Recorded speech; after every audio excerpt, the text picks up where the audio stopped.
یا مصطفیٰ خیر الورا تیرے جیا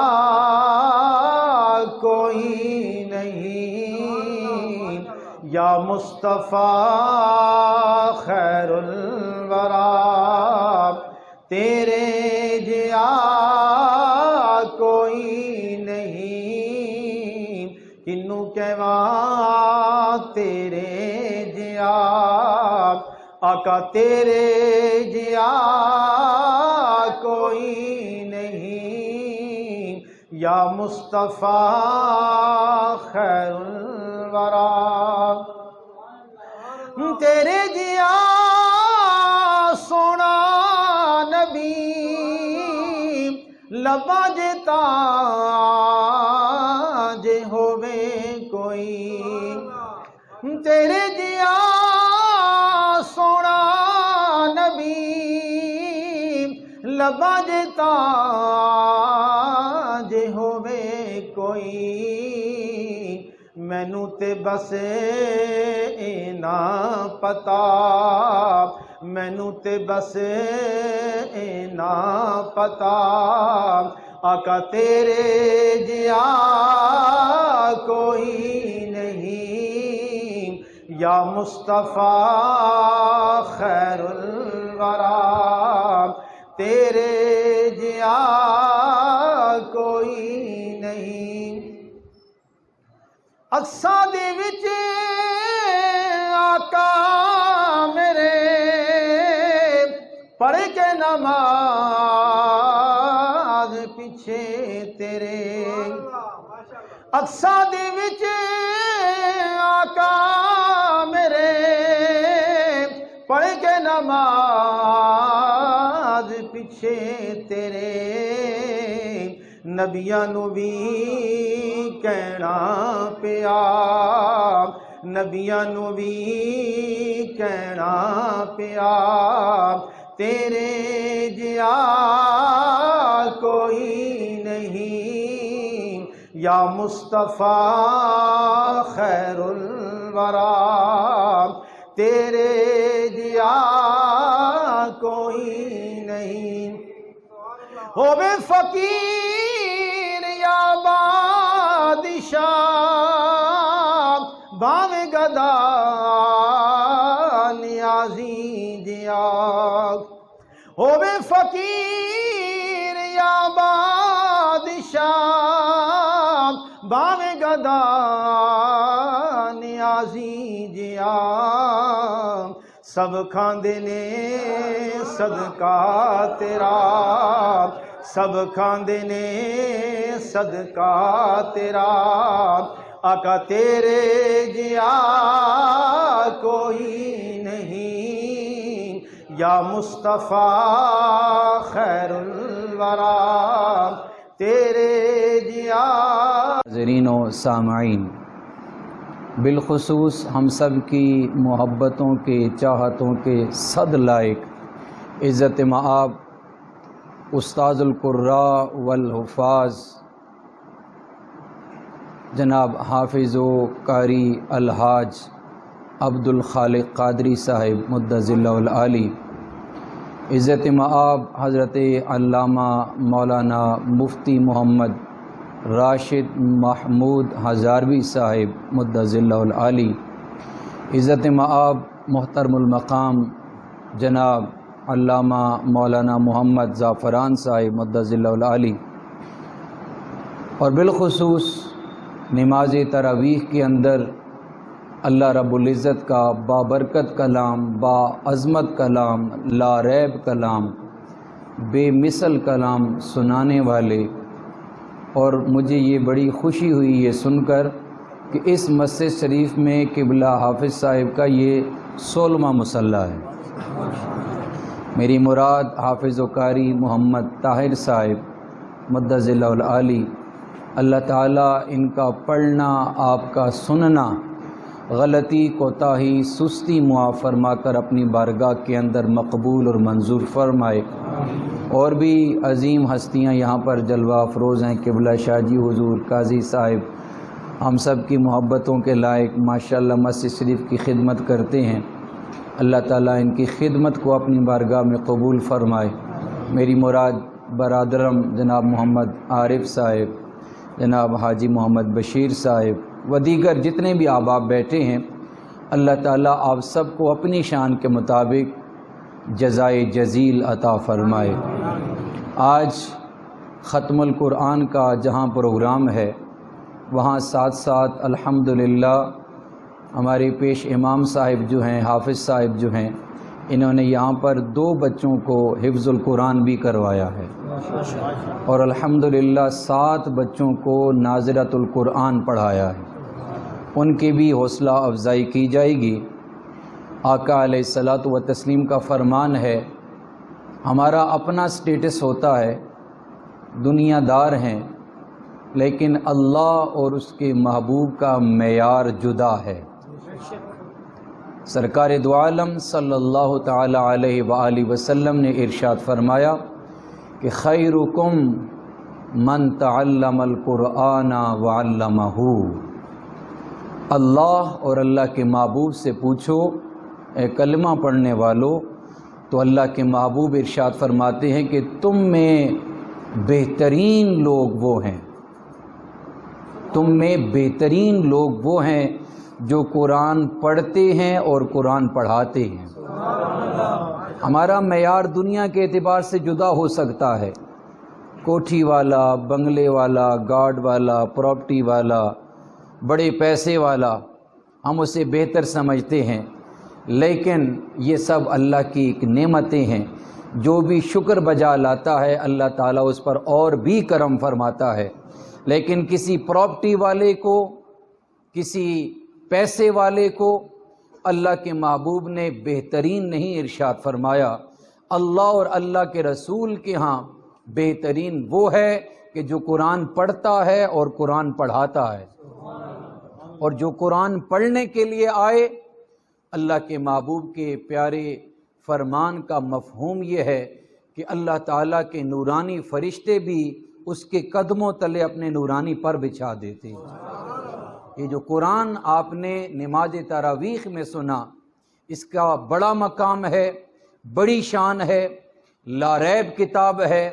دنیا و ما فیہا کے اندر جتنی کتابیں ہیں، حتیٰ کہ جو اللہ تعالیٰ کی طرف سے نازل ہوئیں، جسے ہم تورات کے نام سے جانتے ہیں، زبور کے نام سے جانتے ہیں، انجیل کے نام سے جانتے ہیں، یا صحائف ہوں، ان کا بڑا مقام ہے، ان پر ہمارا ایمان بھی ہے، لیکن ان سے بھی افضل اگر کوئی کتاب ہے تو قرآن مجید فرقان حمید ہے۔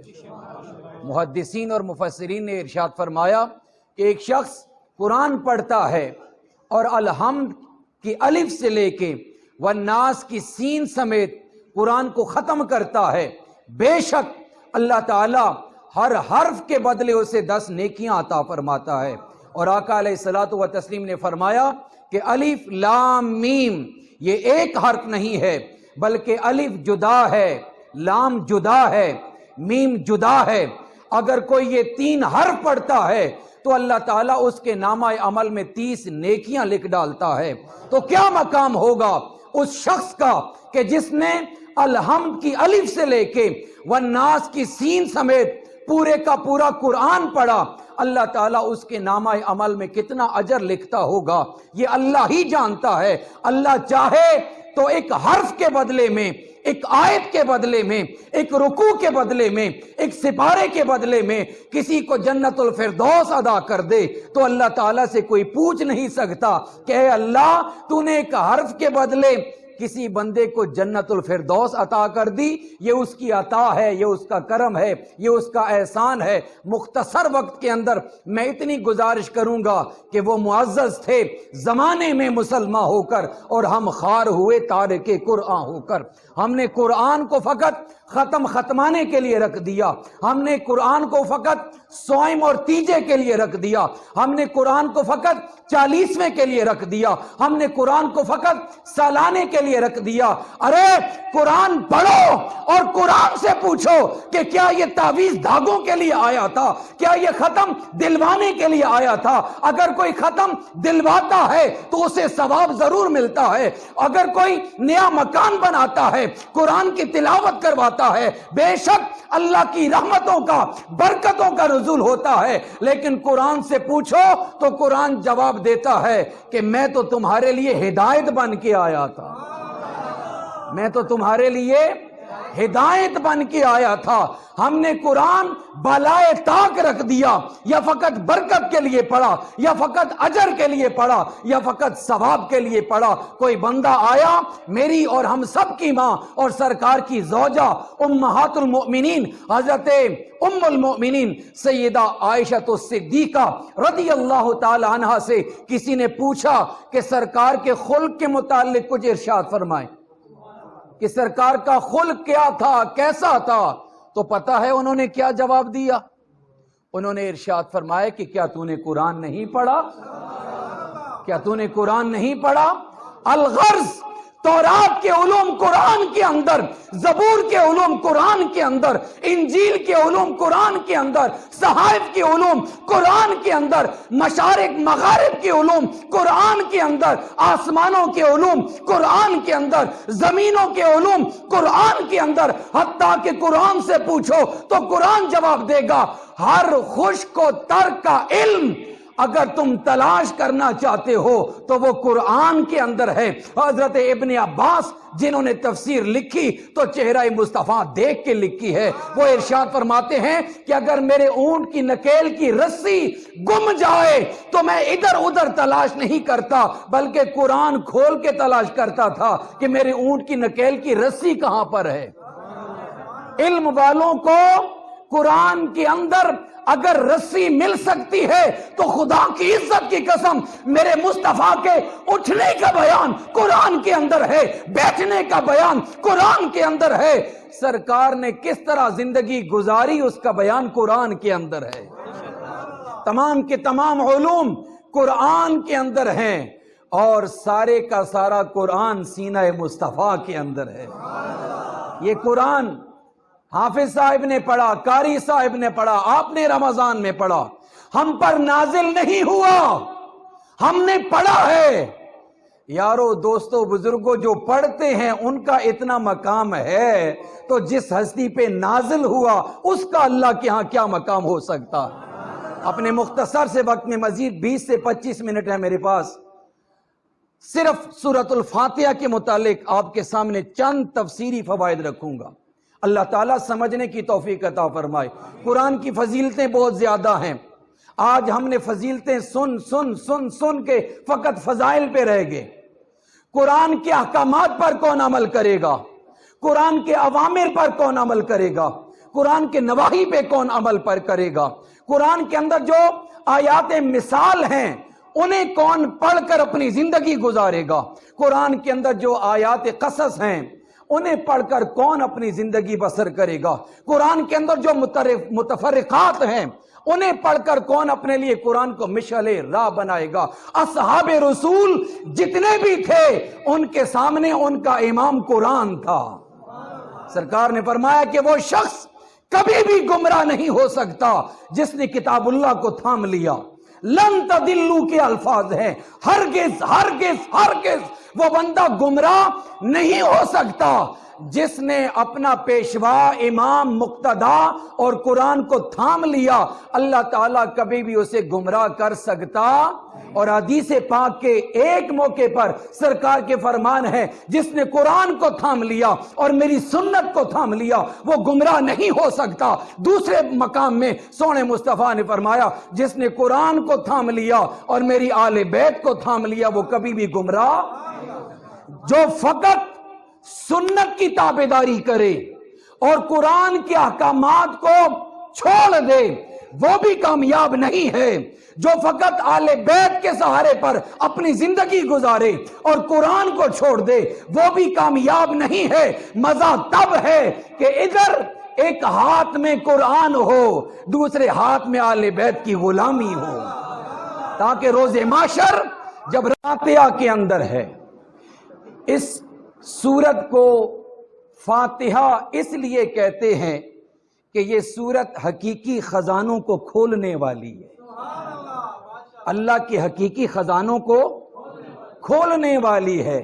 اگر اے مسلمان تجھے رب کے حقیقی خزانے چاہیے تو الحمد سے اللہ کی کتاب کو پڑھنا شروع کر دے، یہاں سے تجھے خزانے ملیں گے، اور ایسے خزانے ملیں گے کہ جن پر کوئی ڈاکو ڈاکہ نہیں ڈال سکتا۔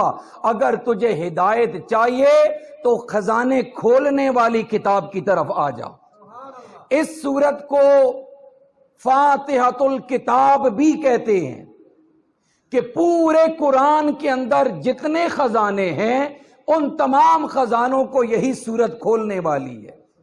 اس سورت کو السبع المثانی بھی کہتے ہیں، اس لیے کہ یہ 7 آیات ہر مسلمان بار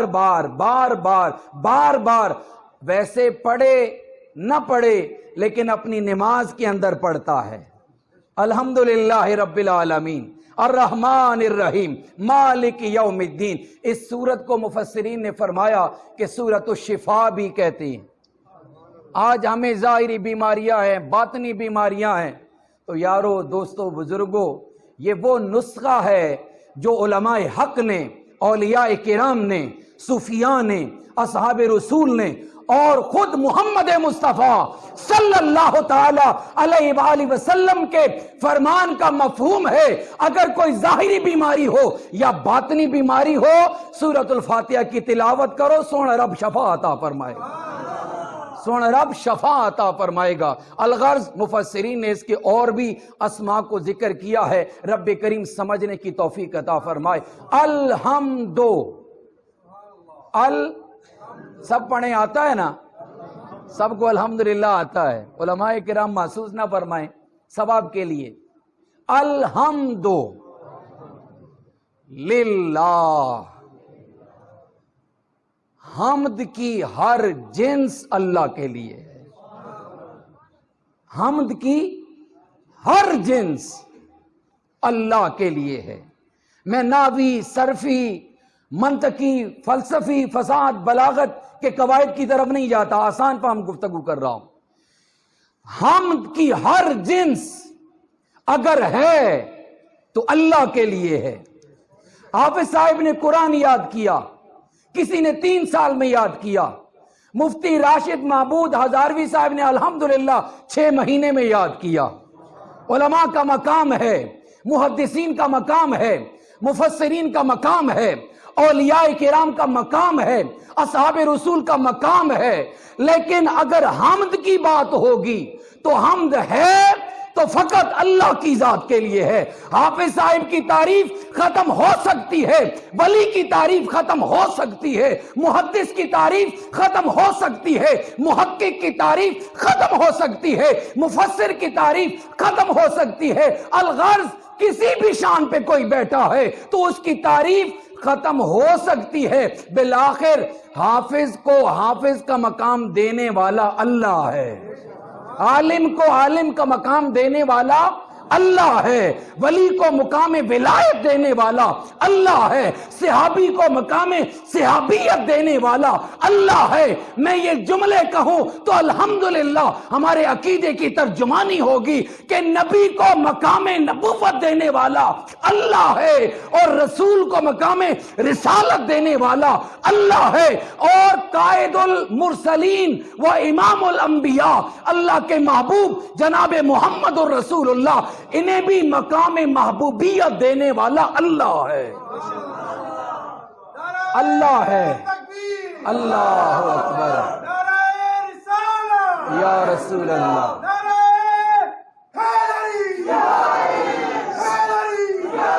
سمجھنے کے لیے بات کو آگے بڑھاتا ہوں کہ حمد کی ہر جنس، آسمان بلند ہے، عرش بلند ہے، لوح قلم بلند ہے، فرشتوں کا بڑا مقام۔ ایک فرشتے کی بات کروں، بڑی طاقت ہے اس کے اندر، بڑا مقام ہے اس کا، اسرائیل۔ سب بولیں علیہ السلام۔ اسرائیل ہاں اسرائیل علیہ السلام جسے موت کا فرشتہ کہا جاتا ہے، بسا اوقات وہ ایک بندے کی روح نکالتا ہے، بسا اوقات آنے واحد کے اندر وہ 10 بندوں کی روح نکالتا ہے، آنے واحد کے اندر بسا اوقات ڈیزاسٹر ہو جائے، زلزلہ ہو جائے تو 10,000 بندوں کی ارواح کو ایک وقت کے اندر آنے واحد میں نکالتا ہے۔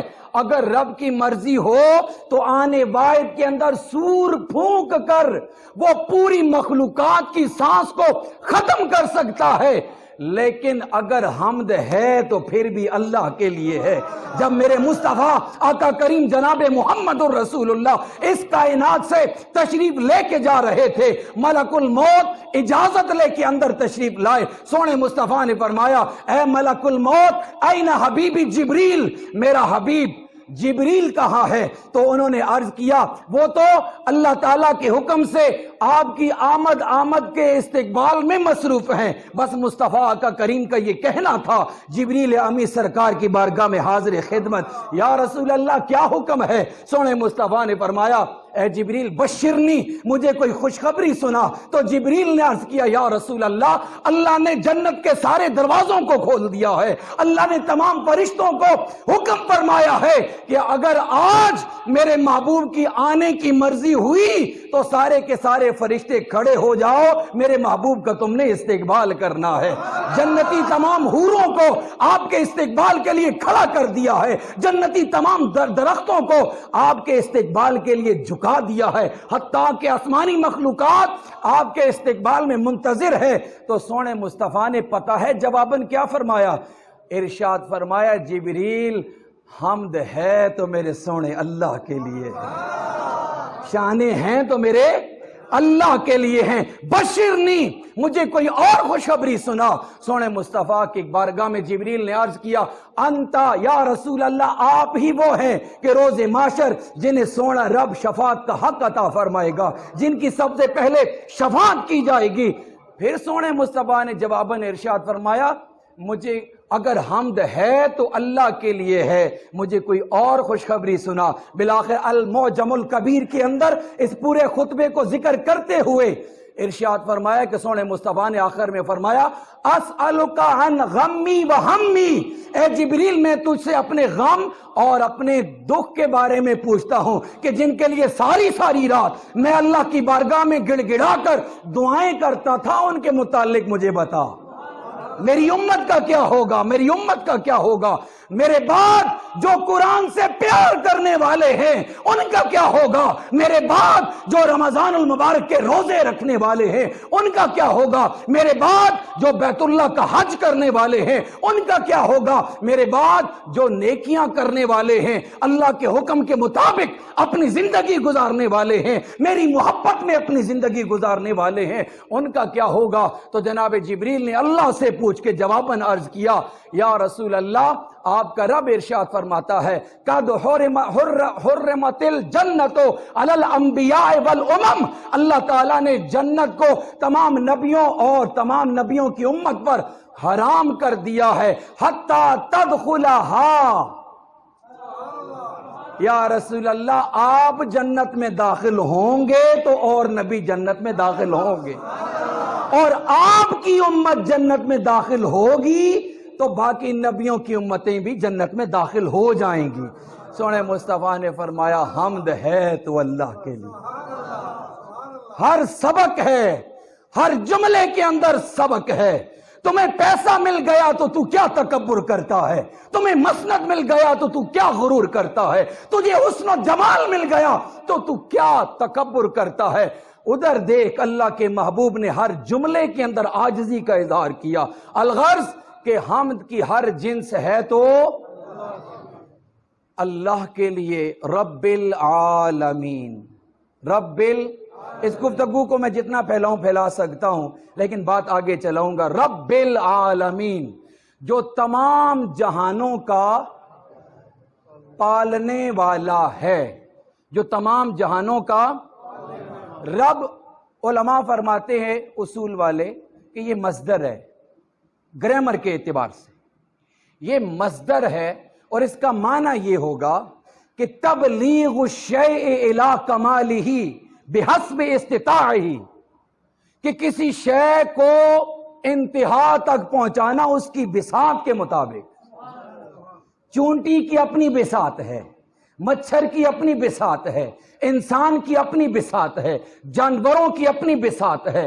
وہ رب جو ہر چیز کو اس کی بساط کے مطابق پالنے والا ہے نا، ساری شانیں اسی کے لیے ہے. آسمانوں کو تدریجاً اس نے بنایا، انسانوں کو تدریجاً اس نے بنایا، تمام مخلوقات کو تدریجاً اس نے بنایا. وہ یہ جانتا ہے کہ ماں کے پیٹ کے اندر میں نے انسان کو پالنا ہے تو کیسے پالنا ہے. انڈے کے اندر کسی بھی مرغی کو پالنا ہے تو کیسے پالنا ہے. چھوٹی سے آلنے کے اندر چڑی کے بچے کو پالنا ہے تو کیسے پالنا ہے. شیر اور شیرنی کو پالنا ہے تو کیسے پالنا ہے. الغرض کے تمام مخلوقات کا جو پالنے والا ہے نا، ساری حمد اسی کے لیے ہے. الرحمن الرحیم، جو بہت مہربان اور بار بار رحمت کرنے والا ہے. مبالغہ اور صفت مشبہ دونوں سیگے آ جائے. بہت مہربان، اتنا مہربان ہے کہ تمہاری دعائیں تو ختم ہو سکتی ہیں، اس کی مہربانی نہیں ختم ہو سکتی. تمہارے گناہ تو شمار میں آ سکتے ہیں لیکن اس کی رحمت کسی شمار میں ہو سکتی. رحیم بار بار بار بار بار بار جب بھی تو مانگتا ہے وہ تجھ پہ کرم کرتا ہے، جب بھی تو استغفار کرتا ہے وہ تیری توبہ کو قبول کرتا ہے. وَإِذَا سَأَلَكَ عِبَادِي عَنِّي فَإِنِّي قَرِيبٌ، میرا بندہ جب بھی مجھ سے سوال کرے، سونا رب فرماتا ہے میں اس کے قریب ہوں، اس کی پکار کا میں اسے جواب دیتا ہوں. مفسرین نے فرمایا کہ پوری مخلوقات کا نظام الرحمن اور الرحیم کی صفات سے چل رہا ہے.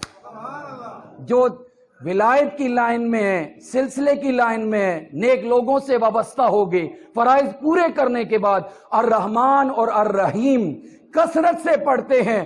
سونا رب انہیں حقائق کھول کھول کے بتا دیتا ہے. مالک یوم الدین، جزا کے دن کا مالک ہے. ایک نیکی کے بدلے میں جنت عطا کر دے تو کوئی پوچھ نہیں سکتا، اور ایک گناہ کے بدلے میں ان بطش ربک لشدید، وہ پکڑ لے تو کوئی کہہ نہیں سکتا کہ اے سونے ربا تو نے سے کیوں پکڑا ہے. وہ مالک ہے، جیسے چاہے جب چاہے جدھر چاہے وہ کر سکتا ہے. ایاک نعبد، ہم خاص تیری ہی عبادت کرتے ہیں، ہم خاص تیری ہی، بولیں بلند آواز سے بولیں. ہاں، ہم کسی بت کی عبادت، آنکھ کی عبادت، کسی پتھر کی عبادت، میں اور بات کو کھولتا ہوں، کسی ولی کی عبادت، کسی صحابی کی عبادت، کسی نبی کی عبادت، کسی رسول کی عبادت، حتیٰ کہ محمد الرسول اللہ. ہم یہ گواہی دیتے ہیں کہ اشہد ان لا الہ الا اللہ واشہد ان محمدً عبدہ ورسولہ. ہم کسی بھی نبی کی عبادت نہیں کرتے، اے اللہ خاص عبادت کرتے ہیں تو فقط تیری عبادت کرتے ہیں، تو ہی عبادت کے لائق ہے. مولا علی کرم اللہ تعالی وجہ الکریم نے ایک موقع پر ارشاد فرمایا کہ میں رب کی عبادت اس لیے نہیں کرتا کہ میں رب سے کوئی غرضیں رکھوں کہ وہ مجھے جنت دے گا، یا اس ڈر سے بھی نہیں کرتا کہ وہ مجھے جہنم میں پھینکے گا. نہیں، میں رب کی عبادت اس لیے کرتا ہوں کہ وہ عبادت کے لائق ہے، وہ عبادت کے لائق ہے. توجہ، فکر اپنی استعمال کر. دیکھ اتنا بڑا آسمان بغیر ستون کے کون کھڑا کر سکتا ہے؟ یا ایھا الناس اعبدوا ربکم الذی خلقکم والذین من قبلکم لعلکم تتقون الذی جعل لکم الارض فراشا وانزل من السماء ماء فاخرج به من الثمرات رزقا لكم فلا تجعلوا لله اندادا وانتم تعلمون. اتنا بڑا آسمان بغیر ستون کے کوئی اور بنا سکتا ہے؟ اتنا بڑا سورج کے بغیر کسی اور طاقت کے کیا کوئی بنا سکتا ہے؟ نہیں نہیں. اگر عبادت کے لائق ہے تو تنے تنہا آقا علیہ الصلوۃ والتسلیم کی بارگاہ میں ایک اونٹ آیا، اس نے سرکار کی بارگاہ میں پاؤں میں گر کر اپنی عرضی پیش کی. دیکھنے والوں نے دیکھا، صحابی تھے، میرے مصطفیٰ کے غلام تھے. عرض کیا یا رسول اللہ، یہ جانور آپ کے قدموں میں جھک رہے ہیں. یا رسول اللہ، اگر یہ سجدہ کر رہے ہیں تو پھر ہمیں بھی سجدے کی اجازت دی جائے کہ ہم آپ کے قدموں میں سجدہ کریں۔ سرکار نے فرمایا اگر سجدے کی اجازت ہوتی تو میں عورت کو کہتا کہ وہ اپنے خاوند کو سجدہ کرے، لیکن میری شریعت یہ سجدہ جائز۔ اگر کوئی عبادت کی نیت سے کسی غیر کے سامنے سجدہ کرتا ہے تو علماء نے ارشاد فرمایا وہ شرک کرتا ہے، وہ دائرہ اسلام سے خارج ہے۔ اور اگر عبادت کی نیت نہیں، تعظیماً کسی کے سامنے سجدہ کرتا ہے، وہ تب بھی گناہ کبیرہ کا مرتکب ہے، وہ توبہ اور استغفار کرے۔ رب کریم سمجھنے کی توفیق عطا فرمائے۔ ایاک نعبد و ایاک نستعین، اے اللہ اگر حقیقی کوئی مستعان ہے تو وہ تیری ذات ہے۔ حقیقی کوئی مستعان ہے تو کون؟ حقیقی مستعان۔ نبیوں کی مدد اللہ کرتا ہے، رسولوں کی مدد اللہ کرتا ہے، ولیوں کی مدد اللہ کرتا ہے۔ حقیقی مستعان، تمام مفسرین نے فرمایا اگر کوئی کسی غیر کو سمجھے تو وہ شرک کرتا ہے۔ اگر کوئی حقیقی مستعان ہے تو اللہ کی ذات ہے۔ آپ مجھ سے سوال اعتراض کی صورت میں کر سکتے ہیں، مولانا صاحب سپیکر سیٹ کر کے ہم نے آپ کی مدد کی ہے، پانی پلا کر ہم نے آپ کی مدد کی ہے، یا ڈاکٹر ایک بیمار کو دیکھ کر اس کی مدد کرتا ہے، تو یہ پھر کس معنی میں ہوگا؟ تو جواب یہ ہے کہ حقیقی مستعان نہ آپ ہیں، نہ ڈاکٹر ہے، نہ ولی ہے، نہ کوئی اور ہے۔ حقیقی مستعان ہے تو اللہ ہے۔